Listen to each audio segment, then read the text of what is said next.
C'est un plaisir de vous savoir assez nombreux en train de nous regarder sur différentes plateformes numériques. Je suis Némi Béa à la présentation de ce programme Les Affranchis. En ce jour, je reçois pour vous un homme des dieux bien. C'est un docteur, en même temps un prophète. Il s'agit du prophète et docteur Fota, à qui je dis bonjour et bienvenue sur notre plateau. Bonjour, monsieur Némi. Vous allez bien, j'espère? Je vais très bien, Porto. Très bien. Alors, pour ceux qui ne vous connaissent peut-être pas, est-ce que vous pouvez leur donner une brève présentation? Je suis le prophète Fota, responsable de l'église Holy Ghost, qui vient de l'église Manaïm, chez mon père Gamaliel Shabani Malisawa, que j'ai salué en passant. Alors, en ce jour, mesdames et messieurs, nous allons échanger avec le docteur prophète. Aujourd'hui, d'ailleurs, nous vous recevons non seulement en qualité de docteur, mais également en qualité de prophète, parce que nous allons échanger sur le prophétique. Alors, une toute première question à vous, cher prophète Fota, c'est quoi la prophétie? La prophétie est une révélation de Dieu qui consiste à dire des choses à venir. Alors, si on doit parler de cette définition, il y a une question qui me vient aussi comme ça à l'esprit, surtout quand nous sommes en train de parler du prophétique. Qui peut être un prophète ou c'est qui un prophète en fait? Un prophète, c'est un ministre de Dieu qui a la responsabilité de guider un peuple vers les choses de l'avenir par ses enseignements et ses directions. Je vais revenir d'ailleurs à une autre question qui vient d'ailleurs de me venir au travers de cette réponse. Mais de nos jours, nous sommes en train de constater qu'il y a multiplication ou multiplicité en fait de prophètes ainsi que de prophéties. Comment reconnaître d'ailleurs que cette prophétie qu'on nous donne, elle est bonne ou elle est véridique ou fausse? L'Écriture dit à propos de ça, on reconnaît une prophétie, numéro 1, je crois que c'est Dieu est en train de parler à Moïse dans Deutéronome. Il dit, on reconnaît une prophétie, c'est par son accomplissement. Par son accomplissement. C'est là qu'on reconnaît une prophétie. C'est là qu'on reconnaît une prophétie. Ce qui veut dire, quand on vous la donne, impossible de savoir si elle est bonne ou fausse. Quand on donne une prophétie, dans la prophétie, il nous est demandé de jauger. C'est là que le discernement des esprits entre en jeu par rapport à l'audition de ce qu'on nous donne comme prophétie. Quand on donne une prophétie, ce n'est pas tout ce qui s'est dit de la bouche d'un homme ou d'un prophète qui doit être pris en compte. On dit, prenez ce qui est correct et ce qui ne l'est pas, laissez-le. Qui peut être appelé prophète? Est-ce que c'est tout le monde? Comme moi, par exemple, je peux me lever un bon matin et puis dire que je suis prophète. Le prophète d'abord, pour savoir, ce n'est pas une nomination. C'est pas quelqu'un qu'on a nommé par rapport à une appellation. Mais le prophète d'abord, c'est l'appel de Dieu au service de Dieu parmi les 5 ministères que Dieu a établis. C'est celui dont Dieu appelle au ministère du prophète qui peut l'être. J'ai entendu parler d'un prophète de don et d'un prophète de ministère. Mais il y a une petite confusion là-dessus. Est-ce que vous pouvez nous éclaircir là-dessus? Quand on dit prophète de don, c'est par défaut qu'on l'appelle prophète. Mais c'est quelqu'un qui possède un don et qui exerce le don de prophétie. Ce n'est pas pour autant qu'il faut l'appeler prophète. Ça veut dire que ceux qui disent être prophètes de don ne sont pas réellement des prophètes. Si je dois bien comprendre. Ils exercent le don de prophétie. Et comment on doit les appeler, ces gens-là? Ce sont des serviteurs, mais qui ont reçu le don au sein de l'Église. Très bien. Et un prophète de ministère? Un prophète, ce n'est pas d'abord quelque chose qu'il a reçu, mais c'est ce qu'il est. Un prophète n'a pas le ministère prophétique, mais il est prophète. Très bien. Mais est-ce que on peut aussi parler de l'héritage d'un don ou d'un ministère prophétique? Selon la Bible, une chose que je sais qui peut être transmissible, mais pas héréditaire. Ok. Quand on parle d'un élément héréditaire, on est en train de parler de la lignée qui est en train de mettre le biologique en jeu. C'est comme qui dirait, on le transmet par le sang. Ce qu'il faut dire, c'est dire la grâce. Ok. C'est possible d'avoir une grâce prophétique si vous êtes sous la direction d'un père qui est prophète de ministère ou apôtre, ainsi de suite, de ministère. Celui qui est sous la responsabilité de celui qui est un ministre, il reçoit la grâce du ministre. J'ai entendu, toujours, hein, je n'affirme rien par moi-même, mais j'ai entendu quelqu'un dire que son don prophétique, c'est le fruit d'une impactation. Qu'en est-il, bien sûr, de l'impactation? Bibliquement parlant, Oui. il y a de ceux, Paul l'explique, il y a des personnes qui ont reçu ou qui ont manifesté Oui. leur grâce après l'imposition de main. Ok. Ça ne veut pas expliquer ce qui s'entend en disant « j'ai été impacté, mais je n'ai pas reçu la chose Ok. ». C'est-à-dire la chose, le don y est où le ministère est en toi. Oui. Mais quand on t'impose le main, le ministère se manifeste et entre en exécution. Très bien. Mais dites-moi, prophète, et docteur, quelle est la mission d'un prophète? La mission d'un prophète est premièrement de s'occuper de l'enseignement de la parole de Dieu, mais qui consiste à amener les gens vers l'événement futur, entre autres prophétiques.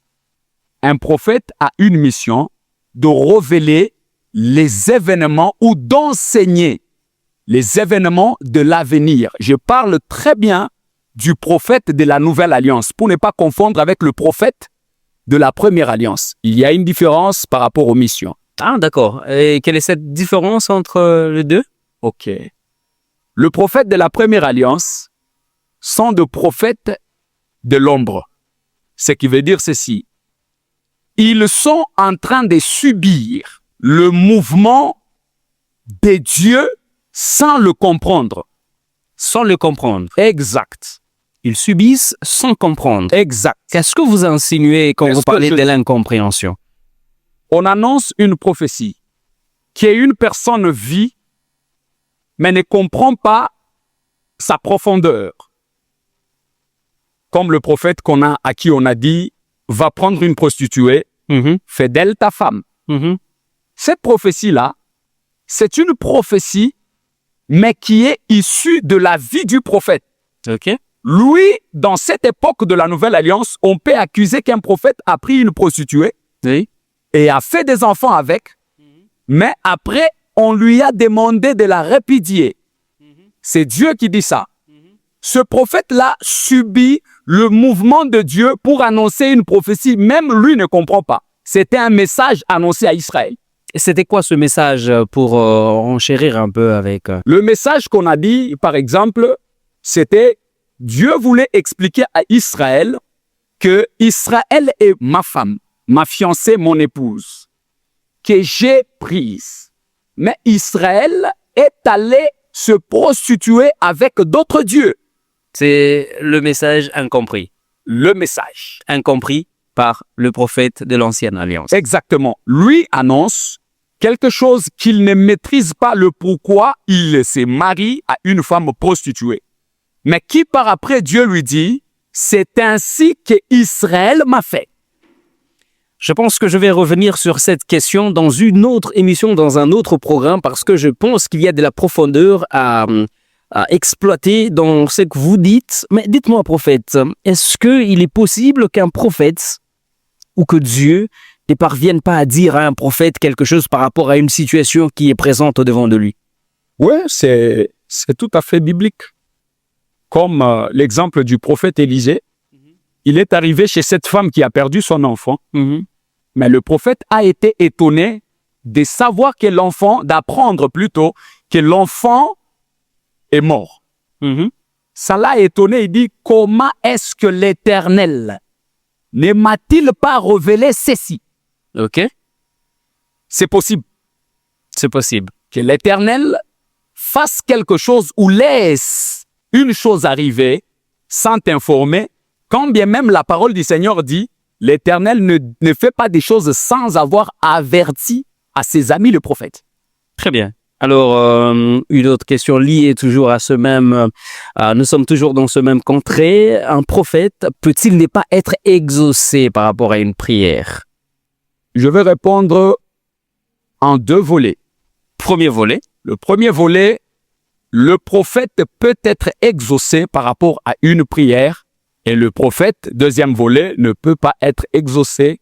Je me penche beaucoup plus du côté du non-exaucement.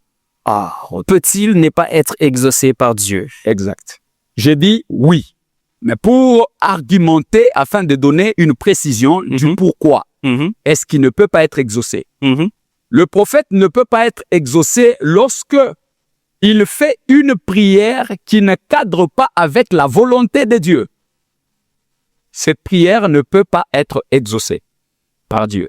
S'il fait une prière qui ne cadre pas, quand quelqu'un a un problème et va auprès des hommes de Dieu pour qu'ils prient afin que ce problème prenne fin. Si je comprends bien votre question, Bien. l'idée est l'idée de la première alliance, dans laquelle les gens allaient chez les prophètes pour avoir une révélation de ce que Dieu dit de leur vie. Mais dans cette époque où nous avons la Bible, où Dieu a déjà écrit certaines choses que nous ne devons pas toujours apprendre chez les prophètes. Mais la responsabilité des prophètes dans ce dernier temps est d'enseigner l'Église concernant ce que Dieu a écrit. C'est-à-dire, le prophète n'est pas forcément l'intermédiaire entre un individu ou un chrétien envers Dieu. Expliquez-vous. C'est Jésus. Expliquez-vous. C'est Jésus qui est l'intermédiaire entre l'humanité et les divins. Passons par le prophète, peut-être. Pas forcément. Si, déjà que Dieu peut révéler au prophète certaines choses qu'il ne peut pas révéler à un individu simple qui n'a pas, bien sûr, soit un don ou soit il n'est pas du ministère. C'est ce que je suis en train d'expliquer. Les gens prennent l'idée de la première alliance. Ils l'amènent dans la nouvelle alliance. Ici, dans la nouvelle alliance, nous sommes dans la nouvelle dispensation où tout celui qui a cru en Jésus-Christ a le Saint-Esprit habitant en lui. Sans pour autant oublier que le Saint-Esprit est révélateur. Alors cette fois-là, si nous prenons conscience de cet aspect révélateur du Saint-Esprit, ça ne serait plus important pour nous de nous confier aux hommes des dieux. Et même les églises, carrément, on le ferme parce qu'on peut s'enfermer dans nos petites pièces et puis on va prier. L'église, par exemple, c'est pas totalement, mais l'église est comme une constitution. C'est comme, je dis bien, comme un gouvernement, où il y a des éléments déjà bien programmés, dans lequel il y a des responsabilités pour chaque ministre dans ce pays.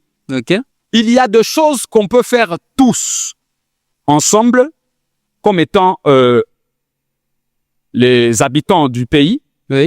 Mais il y a des choses qu'on ne peut pas faire, seulement ceux-là qui ont de ministères qui peuvent le faire.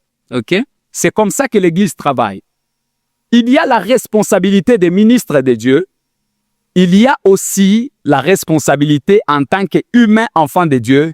Dieu parlait à tout enfant de Dieu. Merci. Je vais prendre une autre question pour ne pas s'attarder sur celle-là. Quelles sont les qualités d'un prophète? Les qualités d'un prophète. Un prophète de Dieu doit, être quelqu'un qui prend beaucoup de temps pour méditer l'Écriture, la parole de Dieu, afin d'en sortir un élément important pour donner de la direction au peuple de Dieu. Avant de me séparer de vous, j'aimerais que vous me répondiez à cette petite question. D'accord. Quel pouvoir possède le prophète? Le prophète possède le pouvoir. Et ce pouvoir que le prophète possède, comme tant d'autres ministères qui existent, il possède le pouvoir d'annoncer la parole de Dieu en toute sûreté. Merci beaucoup, prophète, pour votre présence dans ce programme. Merci beaucoup. Merci pour le temps sacrifié. Merci également à toutes ces personnes qui nous ont suivis et regardés de partout sur vos différentes plateformes. Nous avions reçu pour vous le prophète et docteur Fota. Il s'est présenté. Vous avez compris.